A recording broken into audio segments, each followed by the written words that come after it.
Welcome to the memorandum dated April 14, 1943, filed under Engineering Division, Boeing Wichita Plant Confidential for test use only. The document carries the plain title, Fire Control Remote Operation, B-29 Project. It begins not with an introduction, but with a statement of principle. In this report, the gunner will not touch his gun. That opening line reads like an abstraction, yet it was purely procedural. It signaled a shift in how aerial defense would be conceived, from muscle and reflex to relay and computation. The writer, identified only as R.L. Whitcomb Systems Analysis, outlined a proposal in which the gunner's role would become observational, not mechanical. The memorandum continued. Fire control to be coordinated remotely through periscopic sight optical relay and electrical transmission to paired armament units. Operator to maintain visual tracking only. The phrasing was deliberate, cold technical, stripped of ambiguity. Each clause described a function that had yet to exist: remote-controlled turrets, gyroscopically stabilized sights, analog computers, adjusting aim through servomotors faster than any human could react. The B-29 was still in assembly bays across Wichita when these lines were typed on onion skin paper.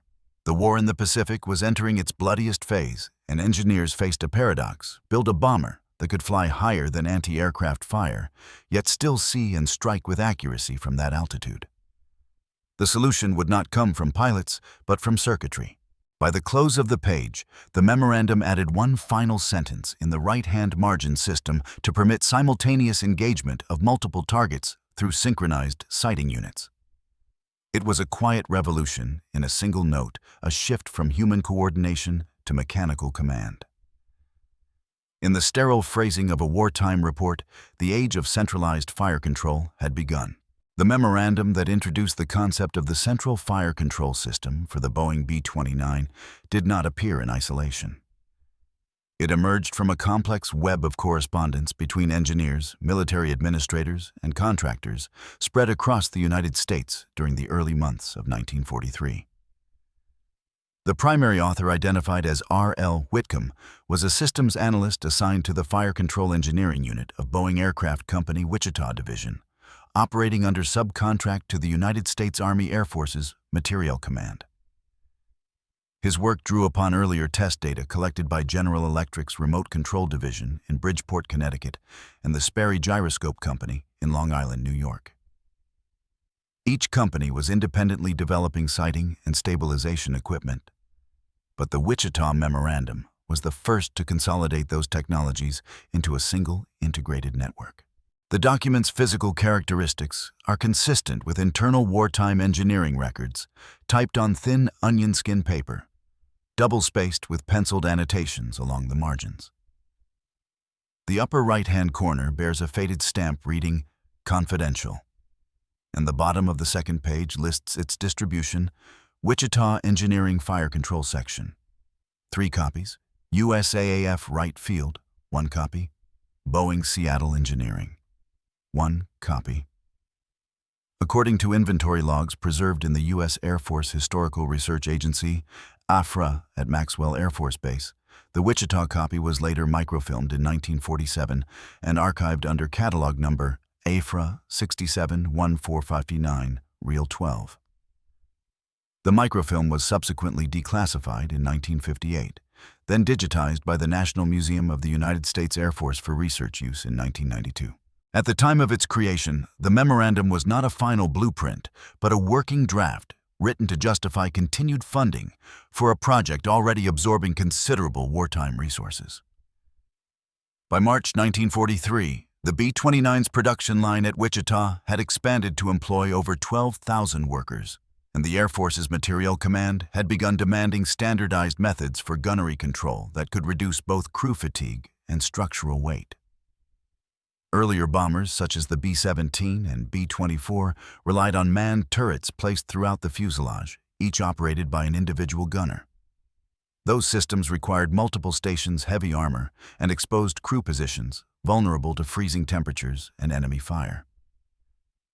The Central Fire Control System proposed a radical alternative, a distributed network of 4 remotely operated turrets, each equipped with twin .50 caliber machine guns coordinated by a single analog computer, mounted in the aircraft's pressurized fuselage.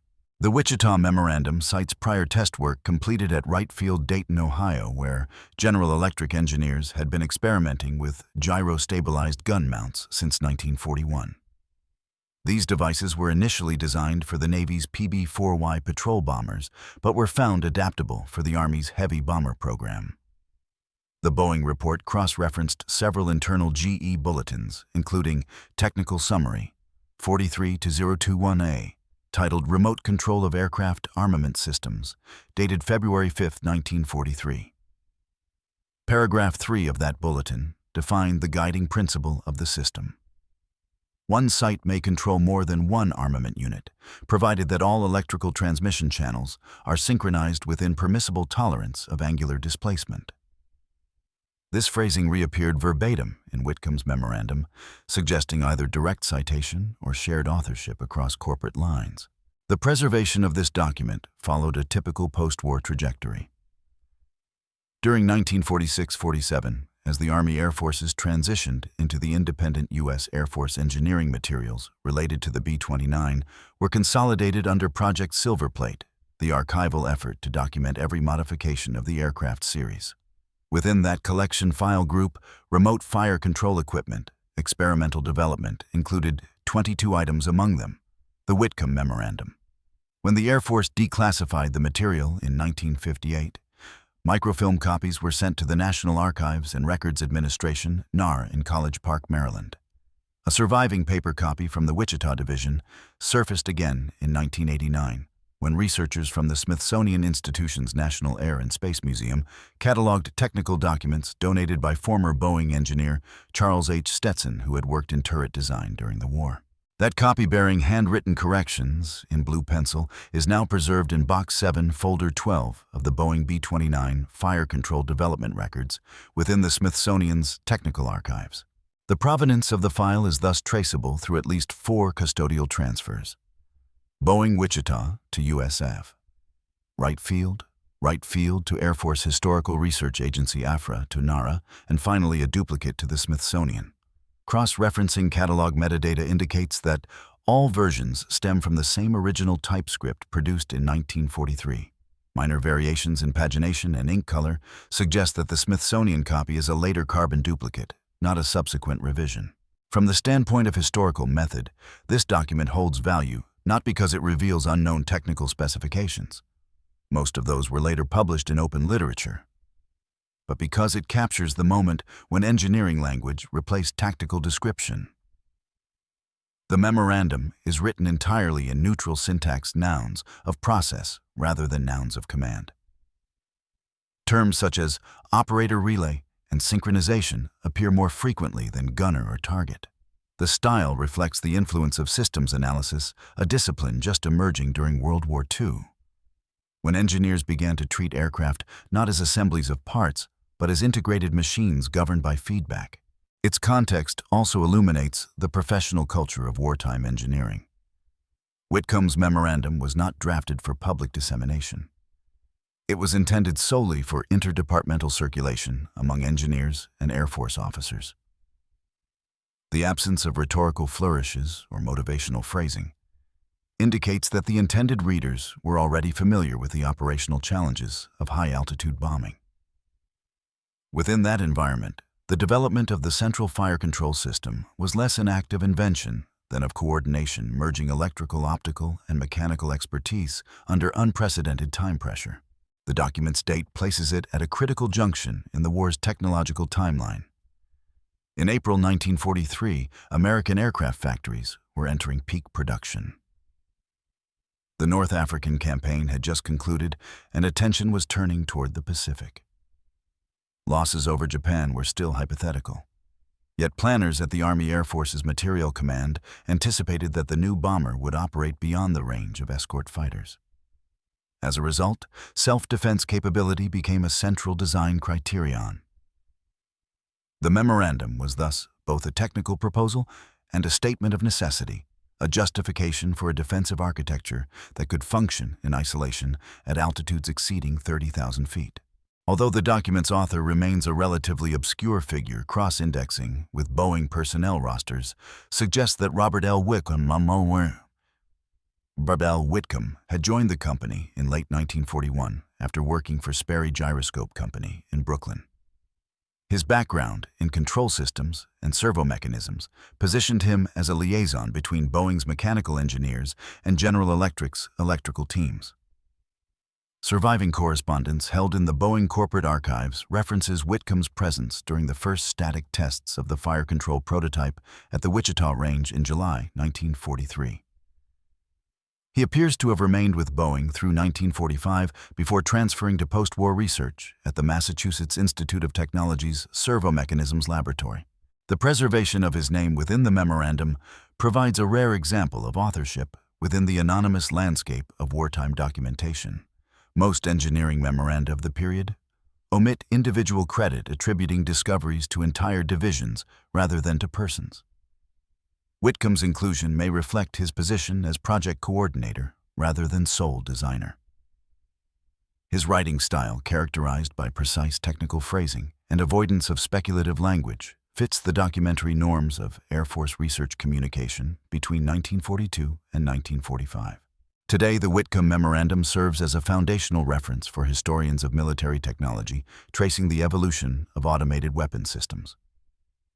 Its textual clarity offers insight into the linguistic culture of wartime engineering, a world where verbs were replaced by functions and where design was expressed as control logic rather than craft. The document's journey from a classified file in 1943 to an accessible record in the Smithsonian Archive underscores the gradual transformation of wartime secrecy into public history. Through its preservation, the origins of the Central Fire Control System, and by extension the modern concept of networked weapon control, remain verifiable not by anecdote or memory, but by the cold precision of the written record itself.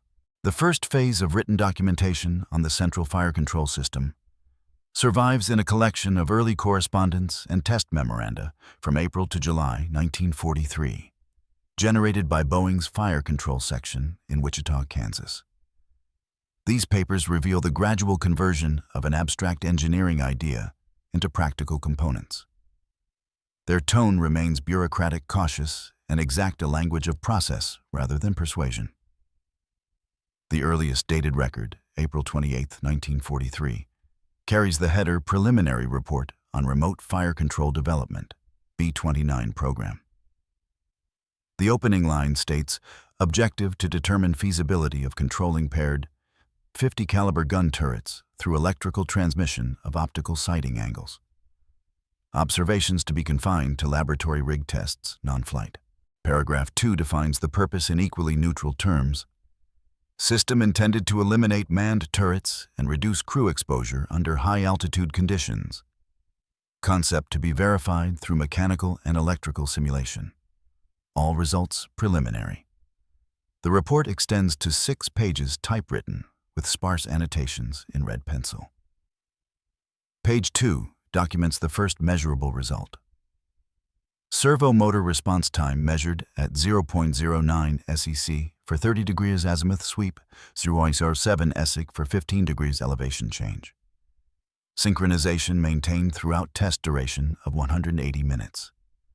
Along the right margin appears the note, "Within acceptable tolerance," initialed RLW, the initials of R.L. Whitcomb Systems Analyst.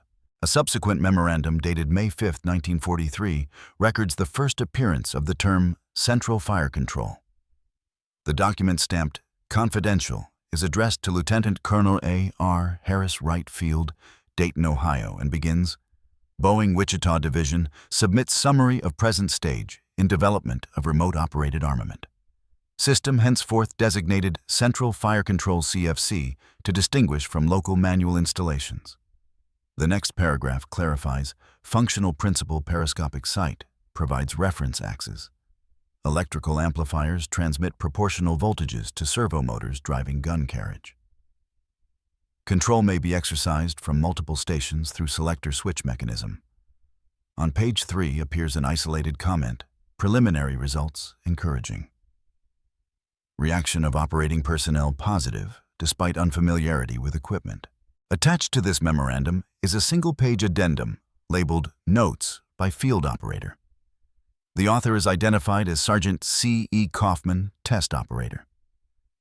His statements are typed unedited and plain. Sight motion smooth though inverted.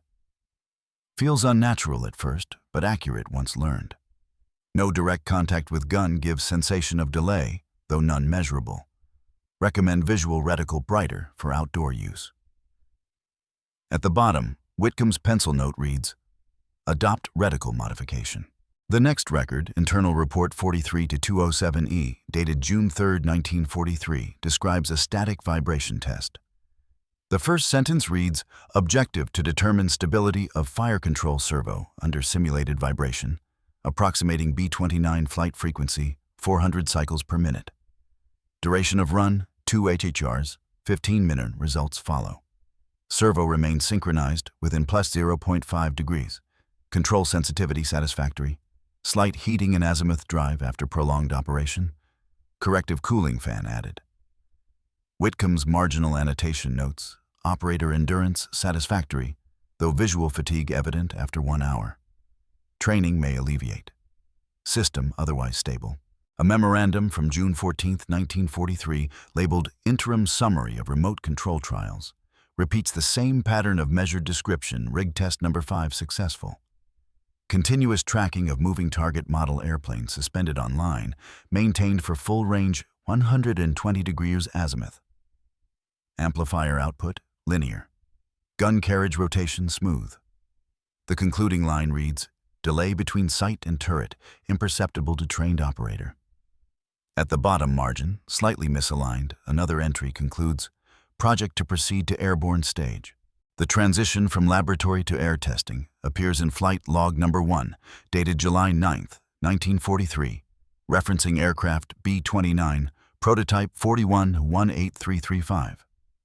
The report opens Purpose Verification of Remote Fire Control Performance in Pressurized Cabin Environment. Altitude 21, 800 feet. Crew of 9, including test pilot observer, and 2 operators. Page 2 lists turret operated normally throughout climb. No vibration interference. Signal transmission steady.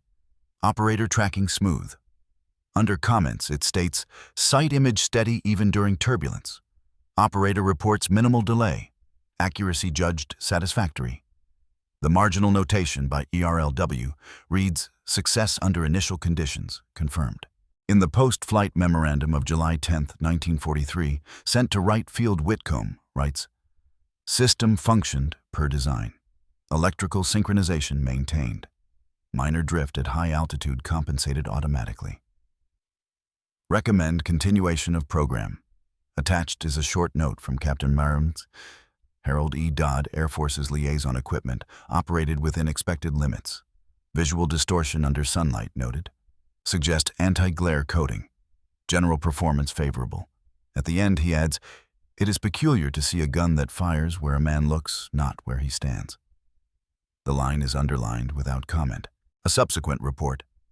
Boeing Technical Memorandum 43-288C, dated July 14, 1943, describes calibration procedures. Optical sight aligned to simulated target path via mirror apparatus. Computing unit output verified against predicted lead angle. Average deviation, less than 1 degree.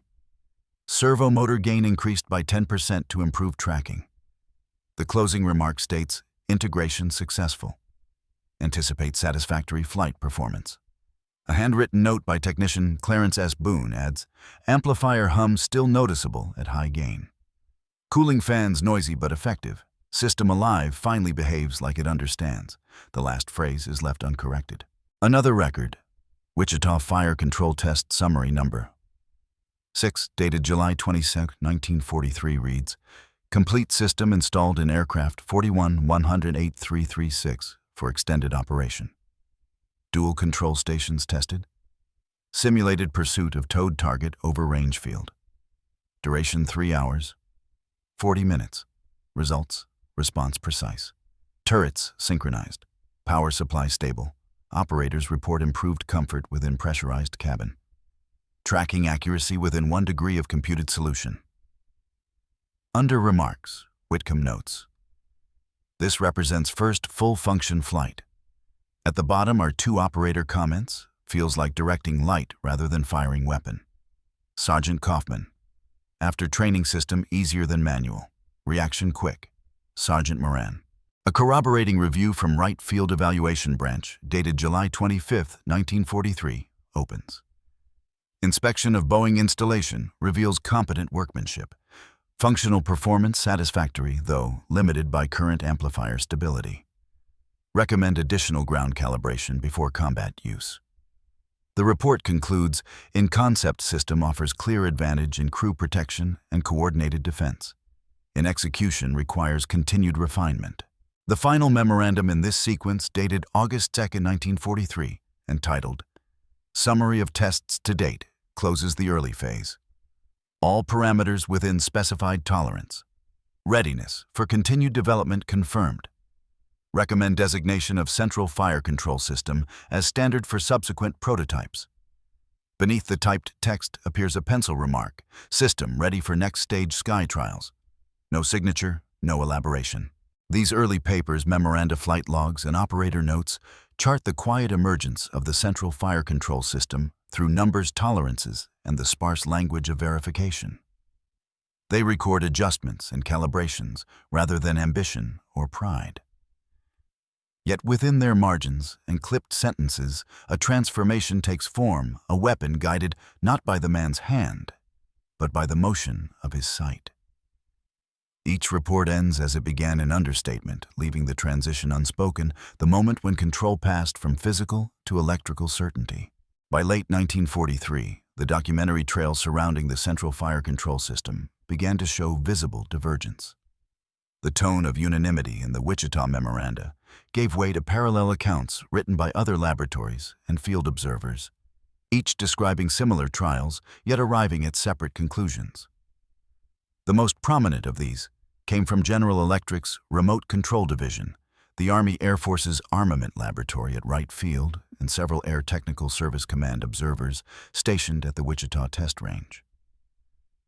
Together, these reports provide a layered picture of a system whose performance depended as much on interpretation as on measurement. The first of these, General Electric Engineering Bulletin 43-27C, dated August 19, 1943, begins with language that directly contradicts Boeing's July reports.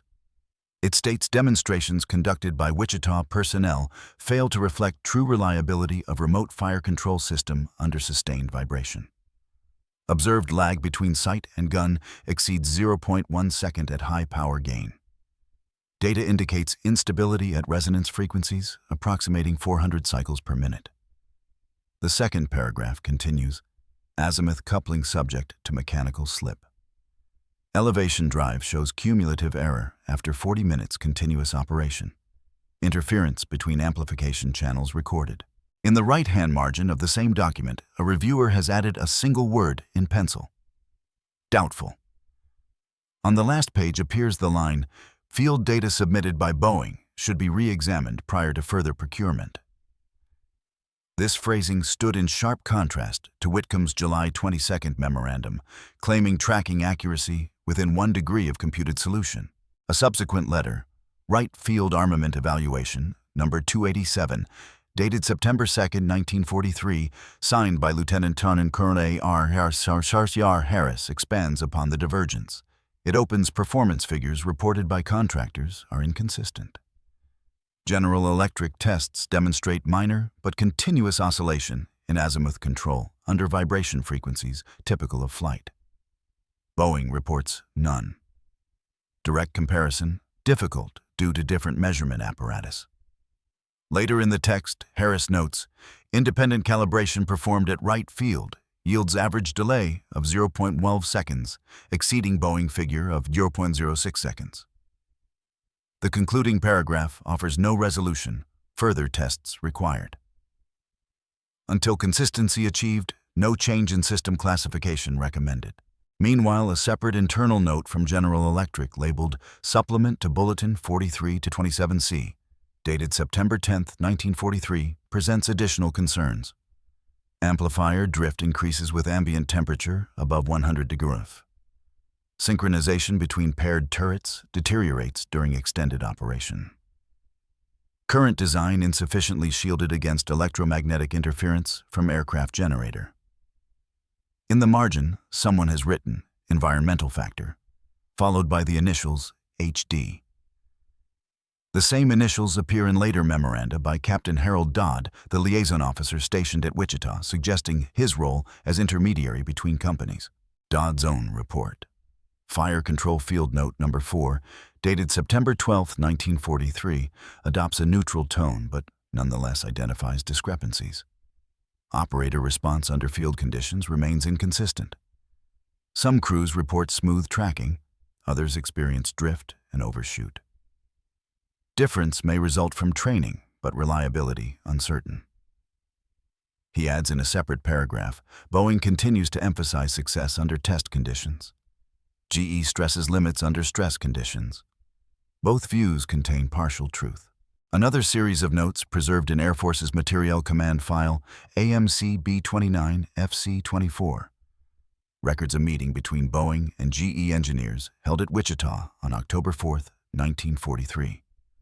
The minutes summarize the exchange. Boeing representatives report successful turret control in 3 successive flights without malfunction. GE engineers observe residual oscillation on test rig. Discussion centers on calibration procedure. No agreement reached. Further joint demonstration scheduled. The last line of the minutes reads, "Debate remains unresolved." A more formal memorandum. Wright Field Summary of Joint Evaluation, dated October 12, 1943, condenses findings into quantitative form. Average accuracy reported by Boeing 1.0 dig error. Average accuracy reported by GE 1.8 dig error. Mean of combined data 1.4 dig error. Statistical variance exceeds tolerance for acceptance. The next paragraph continues. While Boeing attributes higher error to laboratory conditions, GE maintains it reflects true field performance. 2 weeks later, Whitcomb responded in Boeing Memorandum 43 B-29 124, dated October 18, 1943. No deviation beyond acceptable tolerance recorded in Wichita trials. Reported instability traceable to operator unfamiliarity. Recommend no design alteration pending extended trials. The language remains formal, but a faint edge of defensiveness is visible in the closing phrase. The system has demonstrated repeatable accuracy when properly used. Contrasting this optimism, General Electric Technical Bulletin, RC-221, dated October 22, 1943, concludes, "System demonstrates partial success but remains vulnerable to phase lag and signal distortion. Operational reliability not confirmed." Field unit reports total failure of elevation servo during test 37A. Root cause undetermined. Handwritten at the bottom of the page, an annotation reads, "Investigation pending design review required."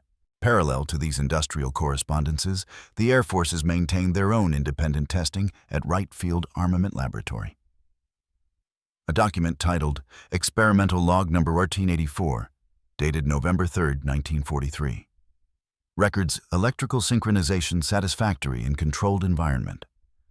Under vibration amplitude exceeding 0.4 G system enters oscillatory mode. Output stability reduced by 20%. Recommend additional damping network. Paragraph 6 adds unclear, whether issue inherent to design or assembly quality. A week later, November 10, 1943. A brief field note signed by Sergeant C. E. Kaufman offers a personal observation from the same trials. Turret responded slow on second run.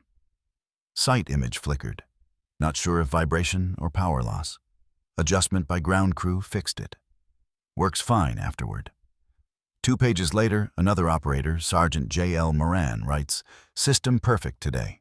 Smooth, no lag. Can follow target all the way." Both notes are filed together under Operator Reports. Fire Control Tests 1112, illustrating the inherent inconsistency not of machines, but of conditions. On November 17, 1943, the Army Air Forces Materiel Command circulated a general memorandum summarizing ongoing differences. The document reads, "Reports from Boeing and GE continue to show divergence. Recommend establishment of joint oversight panel to standardize test procedures and instrumentation. The paragraph following includes a sentence that captures the administrative fatigue surrounding the project. Responsibility for delay cannot be assigned to any one agency. Discrepancy arises from method rather than misconduct. Despite this bureaucratic balance field, officers continued to express doubt. In Captain Harold Dodd's Confidential Field Report No. 7, dated December 3, 1943, he writes, "In latest series of trials, operator reports fluctuating sight image under temperature variation. Data inconclusive. GE attributes to design. Boeing attributes to field conditions. Recommend flight replication with identical crew and instruments." His report closes with the dry summation. Until duplication achieved, disagreement will persist. One of the most direct contradictions appears in General Electric Summary Report, RC 231, dated December 9, 1943. The introduction states remote fire control apparatus not considered ready for operational deployment. Turret synchronization unreliable beyond moderate vibration. System complexity imposes maintenance burden unsustainable for combat conditions. In opposition, Boeing Technical Bulletin 43-240B, dated December 12, 1943, asserts, "Flight demonstration 41-18336, completed without malfunction. Operator maintained simultaneous control of 2 turrets with consistent accuracy, performance equivalent or superior to manual system." On December 14, 1943, the Air Force's Armament Laboratory compiled both viewpoints into a comparative summary. Evaluation record 43 CFC Sum 4, which opens with neutrality. Conflicting data precludes definitive conclusion. Boeing evidence favors operational adequacy. GE evidence highlights reliability limits. Both positions supported by test documentation. Recommend further verification under combat simulation. Meanwhile, letters from crew members involved in the trials present the human counterpart to the institutional dispute. In one note dated December 18, 1943, Test Operator Sergeant Kaufman records, "Guns follow well today, feels steady, no delay, thinks system fine." Another undated but filed, sequentially signed, T. Sergeant Elmer Brody reports, "Sight out of sync whole run. Turret chased target, could not correct." Both remarks are presented without comment, both accepted into the archive as equal evidence. An additional memorandum from Wright Field Armament Division, dated January 6, 1944, attempts synthesis performance, depends upon adjustment precision and operator familiarity. Under ideal calibration, accuracy satisfactory. Under vibration, results vary. No final recommendation possible. The final line reads simply, "Further testing authorized." The cumulative effect of these documents is neither contradiction nor confusion, but coexistence. Each observer describes the same sequence lag drift calibration correction, yet assigns it a different weight. The Wichita engineers view deviation as procedural. The Bridgeport technicians interpret it as structural. The Air Force officers classify it as environmental. Within these pages, the same numbers appear in different columns, producing not error, but perspective. By early 1944, the record settles into repetition. One file declaring reliability, another questioning it, both preserved under identical headings. No synthesis is written, and none is needed. The papers together constitute a portrait of a technology balanced between success and uncertainty, a system proven and unproven at once.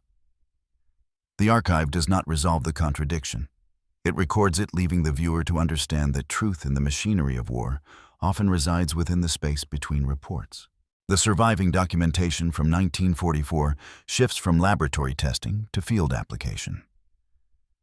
These materials originating primarily from the Army Air Force's Materiel Command, Boeing Wichita Division, and General Electric Remote Control Division record the first extended operational use of the Central Fire Control System aboard B-29 aircraft deployed for evaluation flights in Kansas, New Mexico, and later India and the Mariana Islands. Their tone remains procedural, but the scope expands from mechanical function to combat environment. The first of these, Flight Report CFC-15, dated January 28, 1944, describes evaluation aboard aircraft 41-108-383, operated at Wichita Air Base. The introductory paragraph states, purpose to assess full system performance during extended flight duration exceeding 5 hours. Crew complement 10. Altitude 29,000 feet. Duration 5 HHRs 23 minutes. The next section summarizes system operated continuously for total flight time. Turret synchronization verified every 20 minutes. Power amplifier temperature stable at 115 degrees. Servo response consistent. No deviation in sight alignment observed.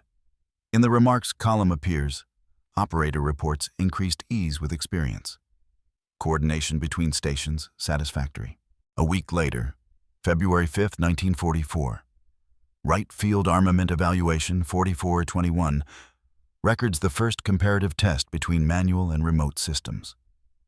The opening entry reads, objective determine relative accuracy of CFC system versus conventional manned turret under equivalent conditions. Target towed sleeve altitude, 22,000 feet range, 800 yards. The results section lists CFC accuracy, 78% hits within effective area. Manual turret, 62%. Beneath a notation by Lieutenant Colonel A.R. Harris adds, advantage of automatic lead computation confirmed. Yet the same report records limitations. System accuracy deteriorates under abrupt maneuver. Vibration introduces oscillation into elevation channel. Delay measurable at 0.09 seconds. Recommends stabilization improvement. The following paragraph states power failure simulated. System restored within 40 seconds through emergency generator. Guns resynchronized manually. Procedure functional. An independent field note from Captain Harold Dodd attached as enclosure remarks in his consistent tone. Performance acceptable. System demonstrates superiority in controlled runs. Requires further test under variable conditions. No further commentary follows. The first combat-related documents appear in the 20th Bomber Command engineering logs. Beginning with Operational Test Mission 4, dated June 9, 1944. Over the Chengdu Forward Base, China. The entry reads Aircraft 42-6327, equipped with CFC installation. Objective verify performance under combat conditions. Sortie duration 8 HRs 11 minutes. 4 enemy aircraft observed. 2 engagements recorded. Under results, the line states 2 attacking aircraft repelled. No damage to bomber. System response consistent.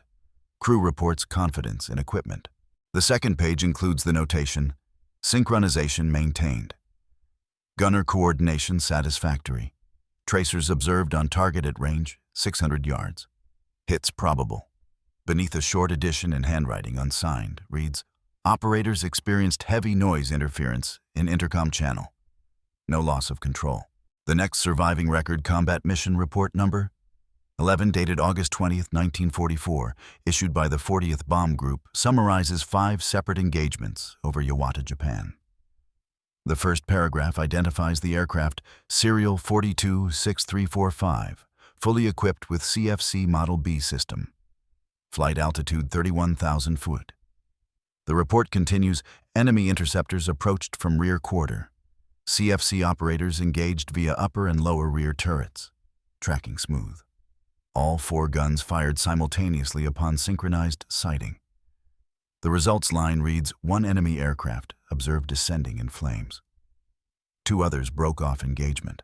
Under deficiencies, the same report lists minor delay observed between command signal and gun response under rapid change in azimuth. Heat buildup in turret motors after continuous firing. Recommend improved ventilation. The third page contains remarks from Captain J.L. Moran, now identified as Fire Control Officer. System dependable. Reacts faster than manual. Vibration less noticeable at combat speed. Would not revert to manual type. His statement stands alone, signed and dated, followed by a typed line reading, Approved Lieutenant Colonel W. G. Brower. A contrasting observation appears in General Electric Field Service Report 44-118, dated September 4, 1944, submitted from Kharagpur Air Base, India. The report notes inspection of returned units indicates field strain on electrical wiring. Multiple failures in elevation potentiometer. Bearing wear exceeding predicted rate. Suspect contamination by dust and heat.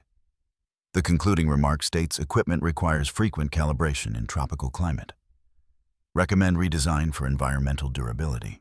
That same month, Army Air Force's Technical Bulletin 44201, issued from Wright Field, summarizes the situation. Reports from theater indicate mixed results. System accuracy satisfactory in short engagements. Extended operations in high temperature reduce reliability. Maintenance requirements increased. The file sequence continues with Boeing Service Memorandum Number 64, dated October 12, 1944, recording correspondence between field technicians and factory engineers. Paragraph 1 reads, field units request spare servo amplifiers due to failure rate above projected average. Primary cause moisture condensation in housing. Solution under review. Paragraph 2 lists corrective action. Ventilation slots to be sealed. Additional desiccant packs to be installed in production models. A separate enclosure. Letter from Chief Engineer R. L. Whitcomb to Captain John H. Dodd, dated October 15, 1944, shows a familiar precision. All mechanical adjustments in current production conform to original design. Failures in theater traceable to maintenance conditions, not design. Recommend refresher training for service crews. No rhetorical flourish follows. The letter concludes with awaiting further data from field.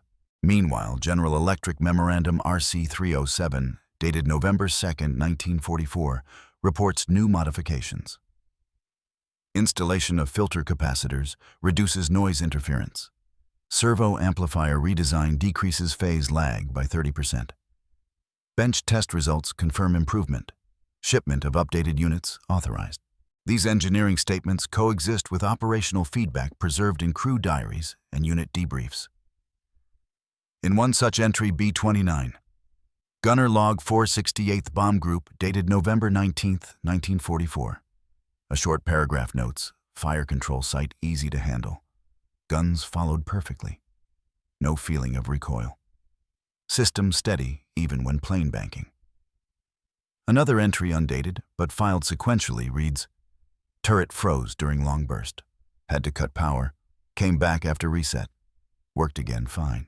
At the administrative level, the Air Force's Materiel Command Summary number 44-67, dated December 15, 1944, compiles performance across units. The summary table lists average serviceability, 91%. Average failure per sortie, 0.7 incidents.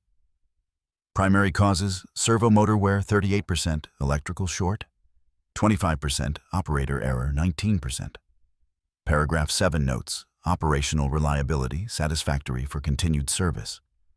Production to continue without major alteration. Further correspondence in Boeing Internal Bulletin 44238, dated December 22, 1944, extends the program production models to incorporate revised amplifier design. Training manuals updated to reflect improved operation. No additional changes necessary. As the system entered widespread combat use, documentation from the Mariana Islands provides the first direct after-action reports. 20th Air Force Operational Record Number 22, dated January 23, 1945, records during mission over Nagoya. Enemy fighter attacked from upper rear. Fire control operator engaged. Burst duration 6 seconds. Enemy aircraft observed exploding mid-air. No hits received. The next line under remarks reads, system functioned flawlessly. Tracking perfect. A second report. Operational Record Number 27, dated February 3, 1945. Notes contrasting results. Mission to Kobe. Electrical short in right rear turret caused firing failure. Gunners shifted to alternate station. Engagement continued manually. Enemy aircraft escaped. Damage to control cable discovered after landing. Maintenance documentation from Tinian Island Depot, dated February 6, 1945, elaborates. Inspection revealed insulation wear in turret conduit. Replacement conducted. Recommend improved cable sheathing. A marginal annotation adds, environmental deterioration continues to be primary cause of failure. By March 1945, according to Air Technical Service Command evaluation 45-3, the Central Fire Control System had been installed on 740 B-29 aircraft. Paragraph 3 of that evaluation reads, "Field feedback indicates steady increase in operator proficiency. Average engagement time reduced from 14 seconds to 9 seconds. Accuracy improved proportionally." However, the next paragraph records continuing issues, system still vulnerable to heat-induced drift. Altitude above 30,000 feet causes partial desynchronization between fore and aft turrets. Recalibration during flight impractical. The report concludes with administrative finality. Despite mechanical deficiencies, overall results justify standardization. Recommend classification as service standard. The final entry in this stage of documentation appears in General Electric Summary Report RC 348, dated April 18, 1945, 6 months before the end of the war. It summarizes the system's entire service history to date. All known malfunctions recorded and analyzed. Primary cause: environmental exposure. Electrical redesign underway. Estimated production reliability: 94%. The closing paragraph provides the last official judgment before the system's combat deployment reached full maturity. Central Fire Control System has met all operational requirements for remote coordination of armament. Continues to function within specified parameters, no major defects outstanding. Between these lines, field logs, engineering bulletins, maintenance notes, and debrief summaries. The tone remains consistent, factual, and procedural. Each entry enumerates data, locates faults, proposes solutions, and reports verification. Yet together, these documents record the system's evolution from experimental mechanism to standardized weapon. From Wichita to the Marianas, the same structure repeats a record of electrical delay, mechanical failure, recalibration, improvement, and confirmation. The archive does not praise or condemn. It measures and concludes. The result, assembled across scattered files and carbon copies, is a complete technical portrait of the Central Fire Control System as it was lived in use, a mechanism that transformed the B-29 from a machine of human dexterity to a platform of coordinated precision, where control once exercised through hands was transmitted entirely through circuits and code. The sequence of documentation for the Central Fire Control System concludes abruptly within a narrow span of dates between April and August 1945. After 2 years of incremental reports, test logs, and engineering memoranda, the archival record does not end with a final statement, but with the quiet cessation of entries. The last identifiable document bearing Whitcomb's initials is preserved under Air Technical Service Command File 45 CFC 299, dated April 26, 1945. It begins with a single paragraph. This memorandum completes review of all performance data to date. Central Fire Control installations have operated within acceptable parameters during combat operations. Production continuation authorized until further notice. The remainder of the page is blank, except for a faint pencil mark, a check beside the word authorized. Following this memorandum, the file includes a short unsigned note from General Electric Remote Control Division, Bridgeport, Connecticut, dated May 7, 1945, the day Germany surrendered. The letter contains 3 lines: European operations terminated. Focus of support to shift Pacific Theater. Field personnel instructed to prepare for reassignment. A rubber stamp imprint across the top reads, Received Wichita Division, May 14, 1945. No reply appears. Reply. The next document in chronological order is Maintenance Summary 45B12, dated May 26, 1945, filed from Tinian Island Depot, Marianas. It lists the number of functioning systems on hand. Operational aircraft inspected 621. Turrets in serviceable condition 602. Units due awaiting parts 19. Beneath the table is the final typed line, No further complaints recorded during current month. There is no signature. The page ends with a faint crease where the carbon copy separated. The final formal Boeing Entry Engineering Memorandum 45-269D bears the date June 2, 1945. Its heading reads, Subject Completion of Central Fire Control Documentation. The text comprises 4 sentences, all field reports through May received. Production drawings finalized. Technical responsibility for further correspondence transferred to Air Force's Materiel Command, Wright Field. Project files to be closed 15 June 1945. A handwritten notation in the lower margin, in the same red pencil used in earlier reports, adds, "Confirmed, RLW." This is the last appearance of Whitcomb's initials. The subsequent folder, Wright Field Armament Laboratory File 45 FC Closure, opens with a single-page letter from Lieutenant Colonel A.R. Harris, dated June 17, 1945. Subject: project now considered complete. Further development unnecessary pending new requirements. Laboratory to retain materials for archival reference. Attached to the letter is a brief inventory sheet listing 3 items: prototype amplifier unit, serial number 43A07, computing site assembly model K3, final performance summary, March 1945. All 3 are checked off with blue pencil. No commentary follows. The last operational record, 20th Air Force Engineering Log number 38, dated July 12, 1945, describes a single mission detail. Without elaboration, aircraft 44-69716 completed sortie over Kure. Remote turrets operated normally. No malfunctions reported. The report closes with 2 words typed, "Flush right, end file."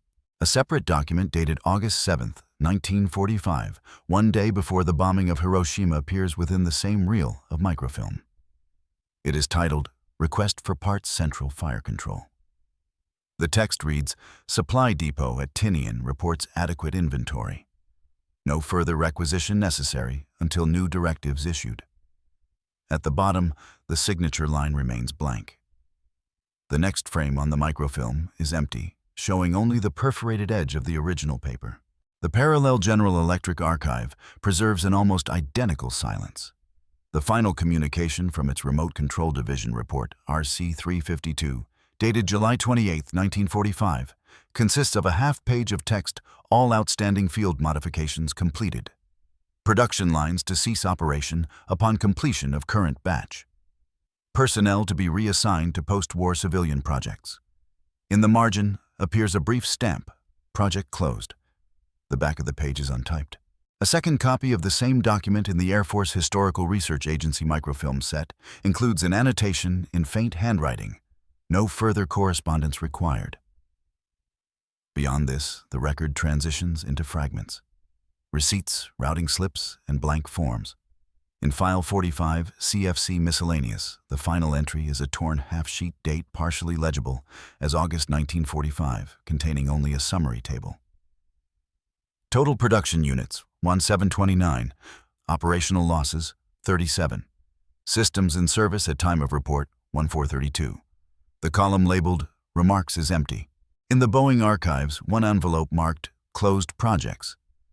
1945 includes a cover note typed on onion skin paper. It reads, "Fire Control Section to be disbanded, effective 1 September 1945. Remaining staff to transfer to Post-War Engineering Division. All project records filed for permanent retention." At the bottom, a faint signature appears, possibly Whitcomb's, though the last name is smudged by carbon ink. The page has no subsequent addendum. The final piece within the chronological file is not a report, but a shipping manifest dated September 4, 1945, labeled "Transfer of Technical Documents." It lists 1 crate of microfilm rolls, Destination Air Materiel Command Archives, Wright Field, Dayton, Ohio. Each line item is stamped "Received." After that, no further documents are cataloged under the heading "Central Fire Control System." The microfilm reel ends without conclusion. The last visible frame bears a note printed at the edge of the strip, "End of Record 45 CFC Series." Below it, the faint outline of a punched hole interrupts the final word. Across thousands of pages, the record that began with a phrase typed on onion paper, "In this report, the gunner will not touch his gun," closes without ceremony. No epilogue, no summary of achievement, no statement of final approval. The correspondence ends as functionally as it began, returning to silence. The absence of any closing commentary becomes the final datum. There is no indication of cancellation nor of celebration. The engineers, officers, and operators who filled 2 years of reports with degrees, voltages, and measured lag times disappear from the documentation as abruptly as the project itself from the record. In the archival microfilm catalog, the next entry after 45 CFC series is unrelated. Jet Propulsion Experimental Reports, 1945. The central fire control file does not resume. Its line stops between one subject heading and another divided by a single blank frame. That interruption is its final mark. The last notation. End file typed without signature serves as both conclusion and erasure. The documents close not with acknowledgement, but with absence. The silence of completion written in the mechanical rhythm of a typewriter that simply stopped recording. The surviving records of the central fire control system exist today only in fragments. Most original papers were destroyed after 1946 during post-war reductions. What remains are microfilm reels, carbon copies, and secondary reproductions held in several archives. The largest collection is preserved at the Air Force Historical Research Agency, Maxwell Air Force Base, Alabama, catalogued under Microfilm Series 145. Fire Control Systems, 1942-1945. The final frame numbered 4126 ends with the notation End of Record 45 CFC Series. No continuation follows. A smaller group of documents survives in the General Electric Corporate Archives at Schenectady, New York. These include technical drawings, correspondence, and a handful of post-war letters. One letter dated March 3, 1946, from R.L. Whitcomb reads, "All essential work concluded. Project closed. Further inquiries should be addressed to Air Materiel Command." At Boeing's Seattle archive, the only remaining file titled Remote Fire Control B-29 contains 3 memoranda and a single photograph showing an operator at his sighting console. The image carries no caption. The rediscovery of these scattered materials began in the early 1970s. During a routine catalog review at Wright-Patterson Air Force Base, historian Dr. Howard Reese located several unlabeled reels marked CFC Archive, 1945. They were copied onto safety film and added to the Air Force Historical Collection in 1973, ensuring partial survival of the record. A few years later, the National Air and Space Museum Archives received several technical photographs from Boeing's post-war deposit. Another source, the Schenectady Museum of Innovation, holds 2 notebooks donated in 1995 by engineer Clarence S. Boone, who once worked on the servo amplifier design. His short note reads, "Still think it was the best system we ever built." Nobody remembers the delay circuit. The whereabouts of R.L. Whitcomb's personal papers remain unknown. His name disappears from Boeing employment lists after 1950. No private correspondence has been found. Modern research on the B-29's central fire control system depends largely on these fragmentary copies. Each page describes process, never sentiment voltages, tolerances, drift, or calibration. The people who wrote them left no personal record beyond initials and signatures. Today, the microfilm reels are preserved in controlled storage. Their labels read, Confidential, B-29, Fire Control. The images are faint, the letters partially erased, but still legible. Scholars who examine them describe the same impression, a project that ended not with ceremony, but with administrative silence. No one recorded the final dismantling of the program.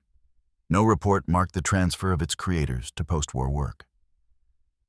The files simply stop, and the next subject in the catalog begins Jet Propulsion Experimental Reports, 1945. That gap, the empty space between 2 headings, is the system's last appearance in the official record. From that absence, the only trace that remains is the work itself, the technology that replaced the man's hand with electrical sighting and remote control. The system's descendants, gun directors' radar locks, guided weapons, carry its design principles forward. But the original name, Central Fire Control System, belongs to an era when analog computation still required human vision to complete the circuit. Its story survives not through celebration, but through documentation, brief, factual, and unfinished. And within that unfinished record lies the quiet echo of its time engineers who measured their success in data, not in memory.